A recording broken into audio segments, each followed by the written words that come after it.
Welcome back to my channel. Today's video we are going back to the grocery store. I'm gonna be showing you guys some ingredient swaps. So I did a video on this a couple of weeks ago and you loved it. So we're gonna go show you a few more other standard grocery items and their ingredients list and better options and everything like that. I'm just going to a standard grocery store. It's called Albertsons. It's like similar to a Ralph's, a Safeway. It's just a grocery store that has a ton of different brands and a ton of different options. So I'm gonna be showing different grocery products from the last video, but just showing you guys what to look for in your ingredients and then also what to avoid.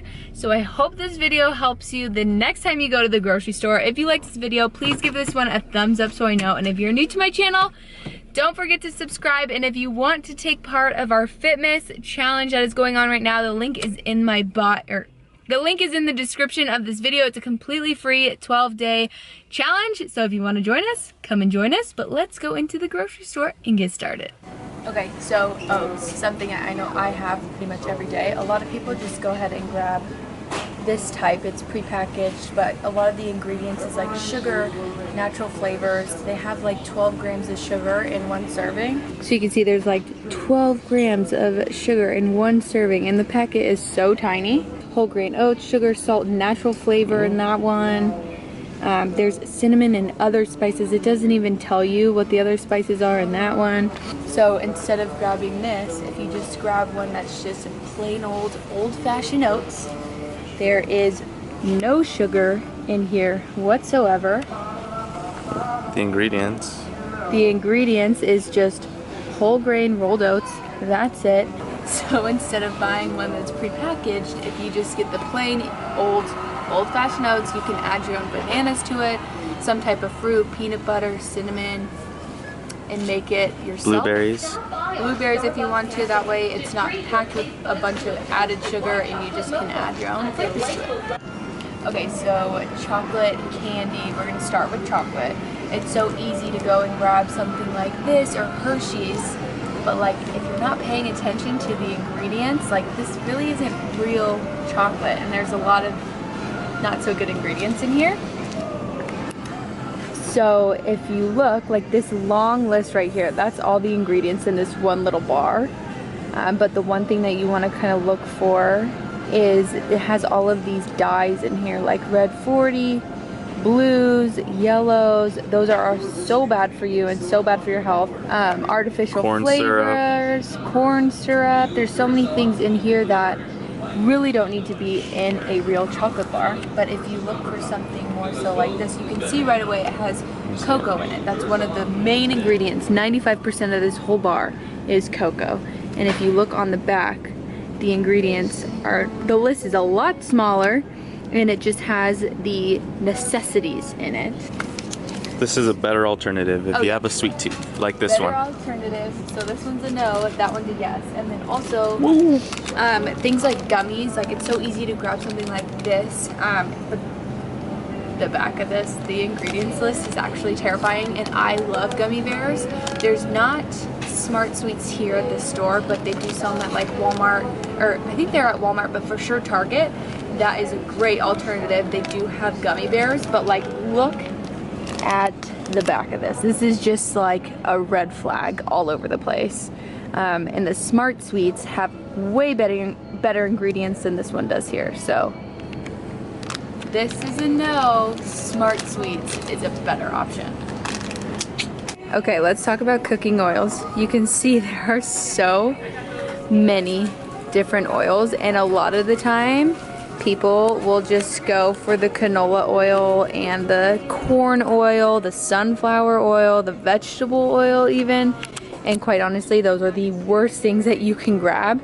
Canola oil, sunflower oil, vegetable oil, they all go under a lot of processing, and so it actually alters the fatty acid in the oil, and it is just really, really bad for your health. So all of this oil down here is actually genetically modified, so that's a no. So if you can skip all of these and go for extra virgin olive oil, avocado oil, and try to get organic if possible. These ones are going to be the best ones for you, especially with how often you use it when you are cooking.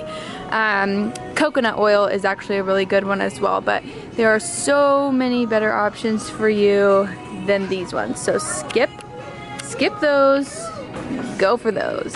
Okay, everyone's favorite dino chicken nuggets, but have you looked at the ingredients on this thing? Like, it's so easy to grab, especially if you have kids to heat up, but like, or if you're in college. Yeah, but like, look at this ingredients list.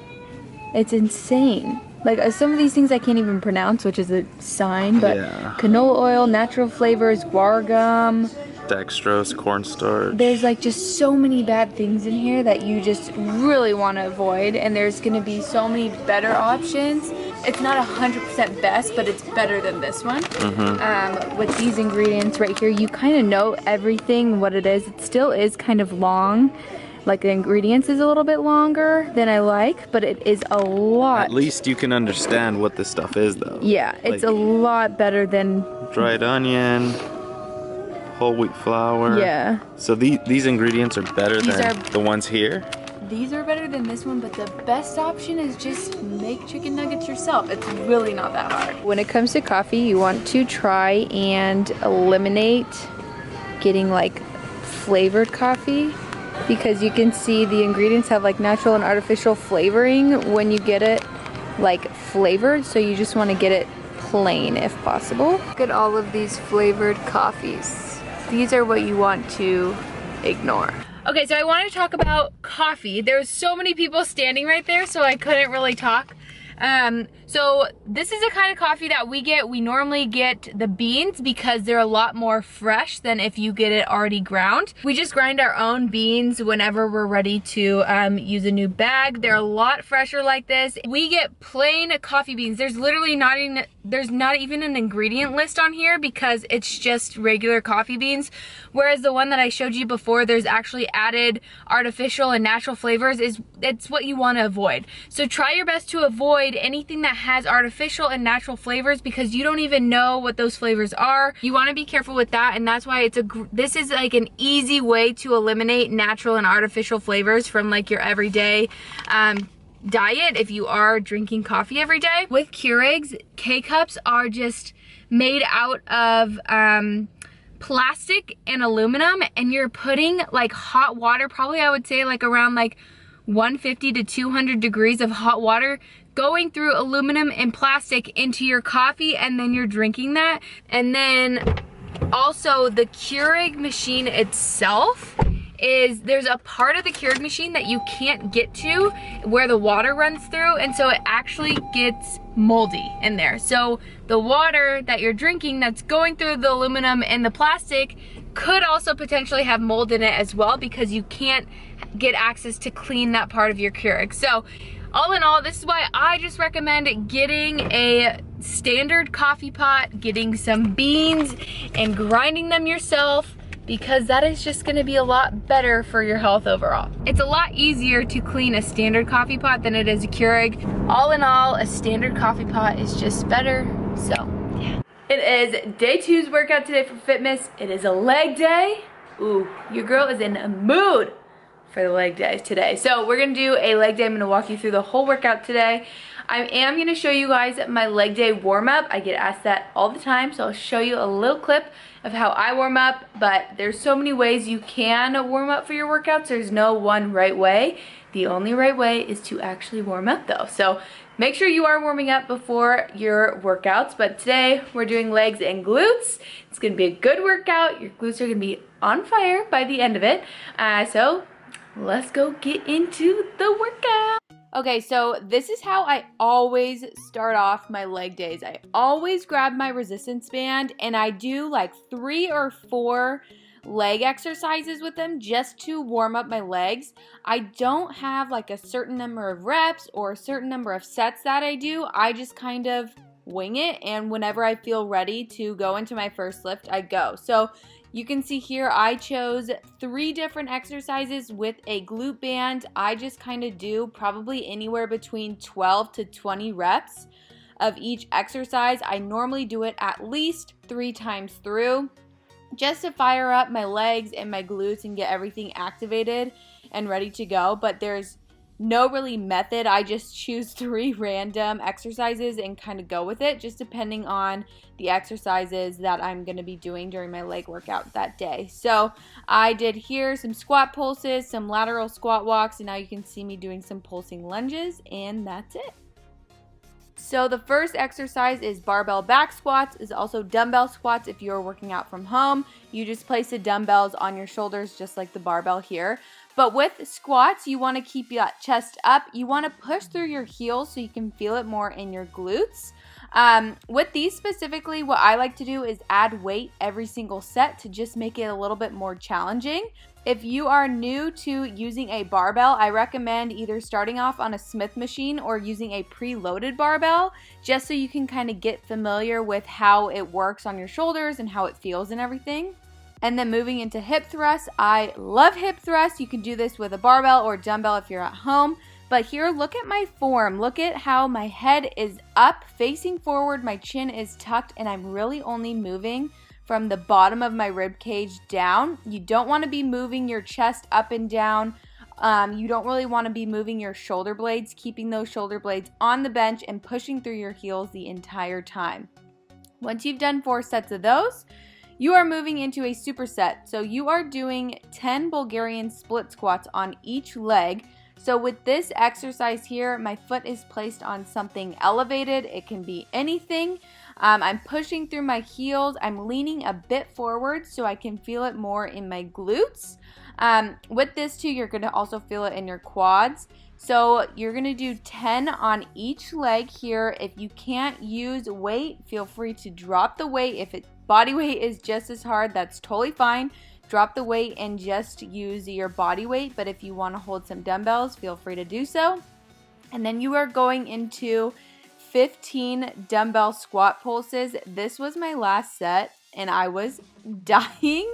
These were so challenging. My legs were on fire. If you need a second, stand all the way up, take a breath, and just keep on going. After you finish the superset, you are going right into 3 sets of 12 dumbbell sumo squats. I'm using a kettlebell because it's the heaviest thing that we have. Feel free to use whatever equipment you have. But with this, your stance is wide, your toes are pointing out, you're pushing through your heels, and you're squeezing your glutes the entire time. You want to keep that chest up as well. I always finish my leg and glute days with some type of burnout because why not just light your glutes on fire?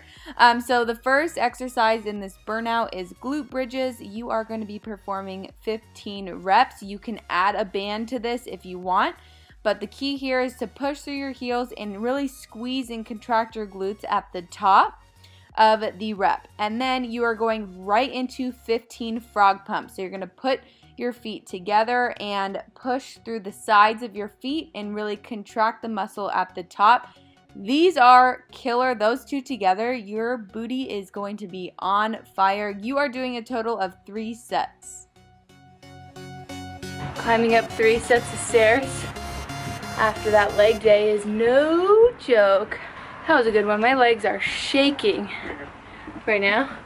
Come on, Indy. I'm gonna get myself together and then I'll announce the giveaway of the day. Okay, so it is day 2 of Fitmas, and that means there is another giveaway today. Okay, so for day 2 of Fitmas, the giveaway is I'll be giving away 2 of my booty band sets for you guys so you can use them for your leg days. So with this, it's kind of fun. You can pretty much customize your booty band bundle. You can tell me which booty bands you want. They're up to 3 in the bundle, so that is going to be really exciting. So in order to enter that giveaway, so all you have to do to enter in today's giveaway for a booty band set is make sure you are subscribed to my YouTube channel, make sure you're following my Instagram, pop it right here, and then comment down below when you are done and let me know favorite gift you've ever received. Doesn't have to be like from Christmas or anything. It could be from your birthday or something like that. Whatever your favorite gift you've ever received was, and don't forget to write your Instagram handle as well because I am announcing all giveaway winners on my Instagram stories and I'm tagging you guys if you do win. So like I said, if you Want to enter into this giveaway, make sure you're subscribed to my YouTube channel, you're following me on Instagram, and you comment down below your favorite gift you've ever received, as well as your Instagram handle. And yeah, that is a wrap for day 2. Thank you guys so much for watching. I will see you guys tomorrow.